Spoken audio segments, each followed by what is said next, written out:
Okay, gotcha.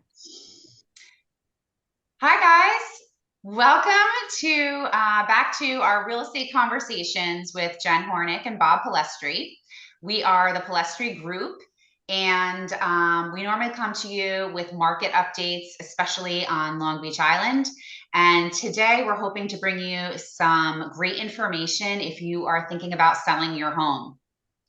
We have conversations around the table as a family and with our friends and people that are in real estate that um, we talk about these things, and they may be helpful things for you guys to know if you're thinking about selling. So we wanted to go ahead and turn this into a YouTube video for you, give you some tips.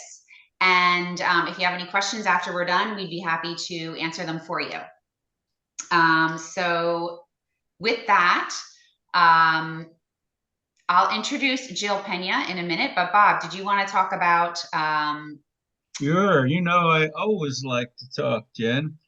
Welcome, Jill. Hey, so Well, let my me introduce Jill as long as we're saying she's here. So this is Jill Pena. She is our in-house stager at the Palestri Group, and she comes like Bob and I from a background in commercial real estate.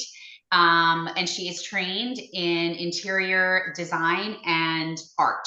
So that's why she's here. She's the expert on this field. But okay, sorry, Bob. Go ahead now. yeah, so I'm really looking forward to listening to Jill, but for me when you're selling your home, there are going to be two 30-second first impressions that prospective people will see.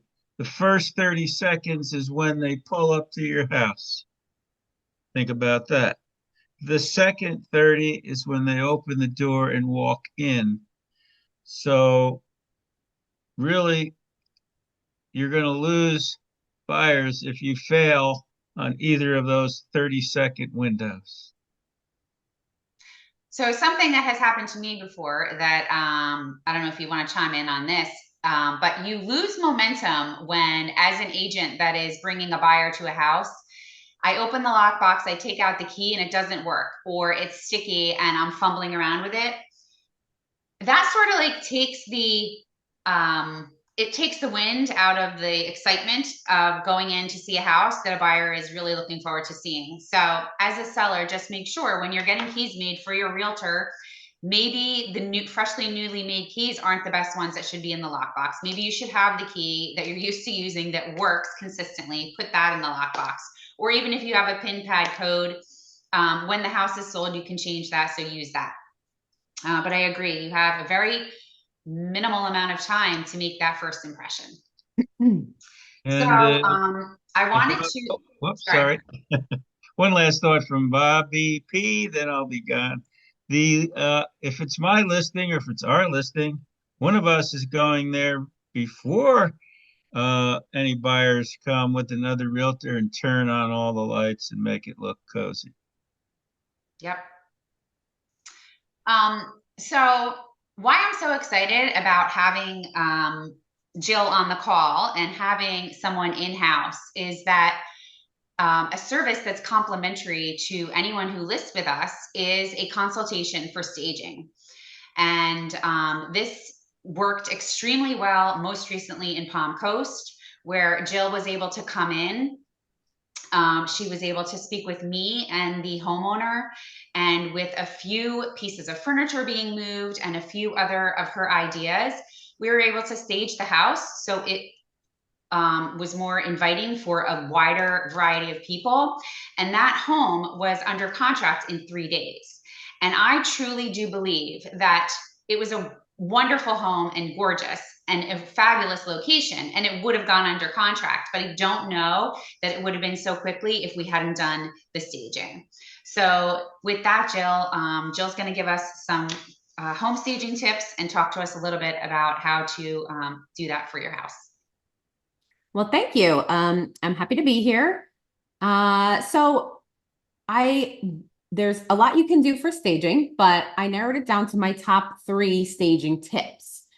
And I think that the first tip, and probably the easiest and possibly most important, is creating a clean slate. So the first thing you want to do is remove as many personal items as you can. Family photos, trinkets, anything cluttered. That is going to be, you should box it up and store it off-site, which would be most ideal, or in an inconspicuous place in the home, in a garage, a storage space, the attic. And I would recommend that people remove half of everything they have on their bookshelves, their kitchen countertops. It may seem bare to you, but believe me, you're just used to seeing everything all the time. A buyer is going to be able to come in and say, oh, wow, this is fresh. Look, I can put my wedding photo here or my kids' photos here. And they're not thinking about your family living there. They're thinking about their family living there. And I would also include inside cabinets, clean out your pantry. Buy a couple of those cute little containers on Amazon and make your pantry look cute. People will open your pantry. Mhm.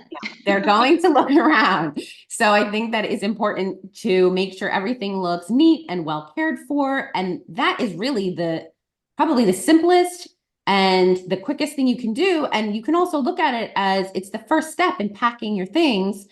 Since you're selling your home, it will help. It's so true.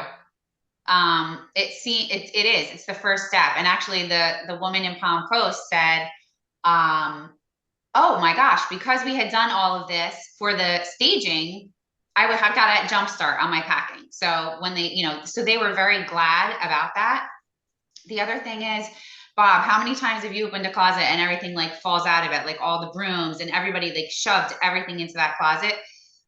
It's just not a good idea because it may make someone think, well, there's not enough closet space in here, or there's not enough shelving. Exactly. Like, why is everything shoved into this closet this way? Exactly. Like the people who buy expensive Hollywood furniture and move it off the deck and put it in the middle of the living room when they're trying to sell their house. Yeah, that That, happens on LBI a lot. yes, that does not work. Well, that could bring me into the next step that I have is staging can be as expensive or inexpensive as you want. When I personally staged my home, I really enjoyed going out and getting all those little containers and organizing everything. You can freshen the space with new paint. You can get kitchen hardware, or it can be simple as just moving some furniture that you already have around, maybe eliminating a few pieces of furniture to have a better flow. You basically want people to be able to come into the house and not feel overwhelmed by furnishings or, things that you have around the house that you use on a daily basis, but a new potential buyer coming in might see as, like Jen said before, wow, there's really not much room for this, that, or the other thing. Maybe this house is too small for us, when Yes. that might not be the case. And I think that it is important to spend a little money on new finishing touches. There is a huge difference to be made if you buy just a few new towels, a new hand towel for the powder room, new towels for the bathrooms upstairs. It makes a world of difference if you put some new linens on the beds. Just make it look as fresh and clean as you possibly can. I actually love that tip. That's a really great idea. And it's not something that you have to go crazy spending a lot of money. Exactly. Yeah, Because you could go to TJ Maxx and then you could bring your new linens with you to your new house. exactly. And when you talked about furniture, people think that I'm crazy, but again, in Ocean County, we staged a house and we moved half of the furniture out of the house and put it into storage. So minimizing, that furniture in the house again helped so much with opening flow. All the furniture the family that lived there used and needed, but it didn't leave it as open palette for a new buyer. So I agree. It may seem dramatic when, Jill may say to you, let's take a couple of these pieces out. But you have to remember that you're detaching yourself from the house. It's not going to be your house anymore.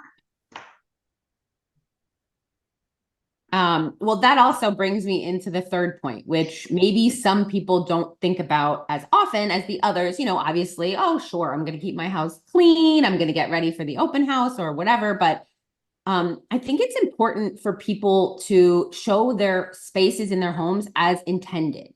So let's say you have a home office that you don't use, so you put a guest bedroom in there.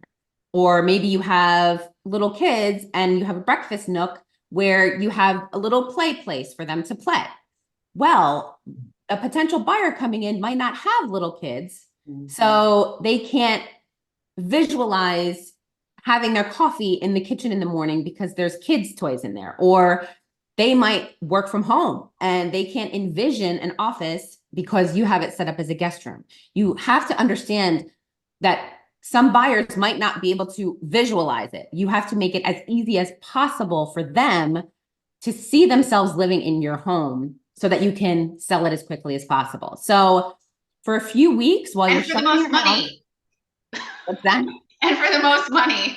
Right, exactly. So for a few weeks, pack up the kids' toys and put them in their bedroom. You know, get a few little baskets. There's nothing wrong with that, you know, for a few weeks.